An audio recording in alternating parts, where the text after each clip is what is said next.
Coming up on the next edition of Power and Politics, the president-elect with some unconventional choices as he begins putting together a cabinet and rounding out his administration.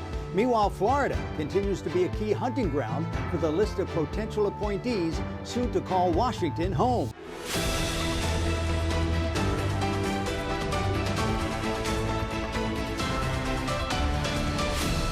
Hello and welcome to another edition of Power and Politics. I'm your host, Frank Cipolla. Power and Politics is a weekly, right-down-the-middle look at the top stories affecting the state, with a special emphasis on the psychology behind the decisions and issues that affect our lives. I am joined today, as I am every week, by my co-host, longtime clinical and Emmy Award-winning political psychologist, Dr. Bart Rossi. Great to be here again, Frank. Well, President-elect Trump, to be kind, has nominated several out-of-left-field nominees for key posts in a second Trump administration. His supporters say it's proof he wants to shake things up.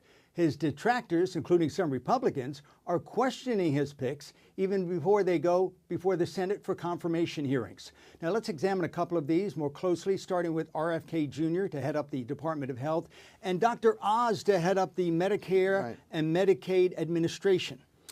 Well, Frank, with RFK, what is very interesting is that he seems to be extreme when it comes to vaccines, some medications, a lot of issues. It appears that he wants to modify that a little bit now and seem like he's a little bit more mainstream. I get out of this as the psychologist, we're not sure where he's actually going to go. Now, I do have more to say about Dr. Oz, though, okay? And this really puzzles me, okay? Because Dr. Oz is someone who has promoted Medicare Advantage. Medicare Advantage is the biggest problem for all legislators. In Congress, whether you're in the House or the Senate, Medicare is the biggest issue that each one of those representatives has. The constituency constantly goes to them and says to them, listen, it's not working. I'm not covered. They're not covering me. It's a problem. It's private Medicare. That's what it is. Mm-hmm. And it's not working very well because doctors aren't getting paid. Hospitals are saying, we don't want Medicare Advantage. We're not going to accept it. But Dr. Oz is for it. So is that a good thing that he's going to change it and make it work? Or is he going to promote something that is really not working well for a lot of people? It's a big issue, this Medicare Advantage, and I'm not sure Dr. Oz is in the right space for this. And it's complicated for the average Joe to understand what's going on here. You're saying what he is promoting, what he likes, Medicare Advantage, really is not working and should be modified, or at least... Well, the good news there is maybe he can come in and modify it so this private Medicare does work. But right now, it is a problem. And with Medicaid, 40 states have gone with Medicaid expansion under Obamacare. Not one of them says they want to go backwards. Nobody says, oh, we don't want that. Medicaid covers millions and millions of people, and we need them covered. You're more concerned about Dr. Oz at the moment than you are of RFK, or maybe both of them. Both of them, but maybe Dr. Oz, and not all negative, but a concern for sure. All right, Fox News Channel's Fox and Friends weekend host Pete Hegseth as Secretary of Defense. Right. That is one of the potential appointees for the president. One senior military officer says Hegseth's selection is raising concerns about whether he has the practical experience to manage a large department with an enormous budget. It does. The Defense Department, I think it's the #1 expenditure of the U.S. government. Well, the concern here is, wouldn't you want a defense secretary who knows the system? Wouldn't you want someone who's been in the system? Because there's so many layers to the military, so much going on internally. He looks like he's going to be a figurehead. He served very courageously in service. He's got a good career. But that doesn't necessarily mean that you should be defense secretary. I think what he could do is have very good people around him and help him deal with the bureaucracy of the Pentagon. And he's got to do that. He's got to do it pretty quickly. And it puts a big question mark on why he is there, except that he's a TV personality. I'm always concerned with appointees like this, and maybe you concur. It seems as though the president-elect wants to have full control of every department, and these are people who will listen to him. Well, that's true. And many presidents do want people who are going to be loyal. Understandable. But loyalty is one thing. Being extreme is another. And we have to see if this is going to be extreme or if it's going to be more reasonable. And that's the big question mark right now. It will be interesting to see if some Senate Republicans and Democrats, of course, push back on some of these nominations. I think they will, and we'll see how that unfolds. All right, time now for one of our regular segments, a commentary from Dr. Rossi that we call the Rossi Rant. And Frank, today I'd like to talk a little bit about migrants, immigrants who are here, and they're supposedly not legal. They're not legal citizens. Many of them, though, have tax identification numbers, and they're working. And some have criminal record. I think most people in the United States certainly would say if you're going to deport someone who has a criminal record, they're here, they're not legal citizens, that's a no-brainer. People would say they have to go. Probably most people would say that. However, for the 10 or 11 million people who are here with tax ID numbers, we know who they are, and they're working. They're contributing to society. They're contributing. They're paying taxes every day. Wouldn't you look better if you had a program that said, here's what you have to do going forward to become a citizen? You have to learn English. You have to do all of these things to make it so that you are, in fact, a citizen in 12 months or 18 months. Wouldn't you look better with something like that than deporting people who are actually contributing? It just doesn't seem like this is working in my mind to deport all of those people. You've said it before, maybe logic is not in style anymore. Could be. You've said that. I said that. All right. Thank you, Doctor. Coming up, Florida playing a big part when it comes to who might serve in a second Trump administration. We'll look at some of the Florida nominees when Power and Politics continues. Welcome back to Power and Politics. I'm Frank Cipolla, joined by clinical and political psychologist Dr. Bart Rossi. Florida is emerging as a new hub of political power in the United States. President-elect Trump's incoming chief of staff, Susie Wiles from Florida, has been tapped to be the White House chief of staff. North Florida Congressman Mike Waltz has been selected as National Security Advisor, and Senator Marco Rubio has been nominated for Secretary of State. In one of the most controversial picks, however, Congressman Matt Gaetz has been nominated to head up the Department of Justice. Okay, let's start with Gaetz if we can. He's had his troubles investigated by the Department of Justice. Right. There is a report that will not be released by Congress with regard to his, shall we say, shenanigans. Right. What are your thoughts on Gaetz? Well, Frank, a couple things. First off, you mentioned Susie Wiles in there, and I'm relating this to Gaetz because Susie Wiles is a very sensible, moderate person. She is well-liked, not because of any extremism or anything like that. She's very smart, very capable. I'm not sure what's going on in her mind with this Gaetz pick, and she's the chief of staff now coming up. But with Gaetz, he is a provocateur. He is the kind of guy that you have talked about in terms of burning things down. He wants chaos and burning things down, but no one seems to know where he's going after that. And he's made a name for himself by doing that. And some people think he's competent because he's a provocateur. I happen to disagree with that. I think you have to show more sense, more sensibility. And now with the sex trafficking and drug investigation that's going on, you would think that all of the legislators, all of them, would want this report to come out of the House. Sure. Doesn't the House of Representatives work for the people, or do they work for themselves? Shouldn't we, as the people, demand that we see this investigation? And by the way, if it's not so bad and he can go forward with the nomination, that's okay. That's what it is. But we should see it. We should see what it is. What is the psychology behind this? We try to get into the president-elect's mind once in a while. What is the psychology of putting somebody like that in a key post like that? He's saying to everybody, I'm the boss, and I'm going to put this guy in there, the provocateur. I'm putting my guy in there who's going to shake things up. And if he provides chaos, that may be a good thing because I'm the boss. I'm the authoritarian personality. I'm the president of the United States. I'm putting in there the guy who's going to be really shaking things up. That's the psychology there from Donald Trump, and that's pretty much what he said. All right, let's talk about Senator Marco Rubio, who will be moving on should he be confirmed by the Senate to be the Secretary of State. Right. You like this pick? I think it's a good pick. It's a fair pick, and I think that many Democrats will go along with it too. I mean, Rubio is very well read. He's an extremely capable person. He's no lightweight. He's no lightweight politician. He knows a lot of stuff, and he knows international affairs. He speaks fluent Spanish. He's a guy that could be successful in this role. He could be somebody that represents the country and represents the president very well. The only problem here could be he might be more moderate than the president. Too moderate. Could be a conflict. You know, we've seen this before with the first Trump presidency, where he had some major problems with Secretary of States, plural. So where this is going, we're going to have to see. All right. Now, we have a new majority leader in the Senate, John Thune, Senator John Thune, and already we're getting some pushback on some of these nominees by the president. I am surprised because a lot of these senators run as a tough guy. You know, their commercials feature them with a gun and they're blowing something up or something along those lines. But they capitulate to President Trump when he wants them to. How much pushback can we expect, if any, from the Senate Republicans in particular on some of these picks that might be out of left field?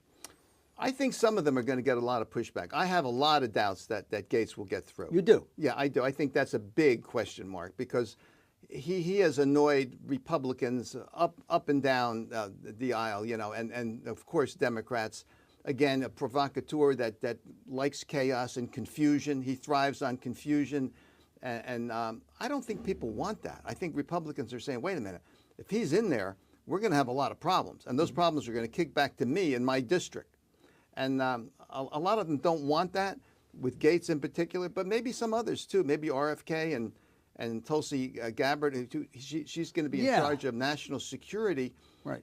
No one seems to know if she has any capability in security at all. So how does she run that agency? Maybe she can get good people around her. But again, a lot of question marks here. And maybe there'll be good people around these folks. Well, to their credit, the Republican senators, some of them are pushing back. Yeah. I spoke with one of my sources earlier this week who is a prominent Democrat, and he said the Democrats should just let them burn themselves down. In other words, there's not much the Democrats can do. They won't have control of the House or the Senate or the presidency, obviously. So what do they do? Well, what they do is they have to go for confirmation hearings, okay? And they have to make sure that it doesn't go through recess. Making these appointments through a recess appointment when the Congress is out, they're not really operating.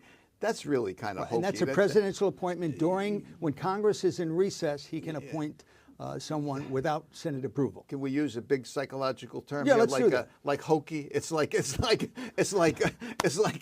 bizarre, you know. Hokey is not a psychological term. But for today it is. Okay. Interesting, Doctor. Thank you. Okay, we're going to take a break. When we come back, the weather takes center stage as we see who enjoyed Florida's blue skies this week and who got caught in the rain in a segment we call Sunshine or Showers, when Power and Politics continues. Welcome back. Politics changes, but the weather for the most part in Florida does not. Some days it's sunny from dawn to dusk. Other days a shower pops up out of nowhere. So every week we see who enjoyed the aforementioned sunshine and who got caught in the rain in a segment we call Sunshine or Showers. We start with the sunny days because they're always glorious, Doctor. Who is in the sunshine for you this week? Well, I'm not sure it's glorious sunshine for these folks, but I am going to put in the sunshine those Republican senators who are pushing back and saying that they want to see the report in the House on Matt Gaetz, okay? And that's Mark Wayne Mullen out in Oklahoma, Lisa Murkowski from Alaska, and of course Susan Collins from Maine, and some others as well. They're basically saying, as indicated ourselves, that the House of Representatives works for the people. Right. And it just doesn't make any sense that this report is going to be held.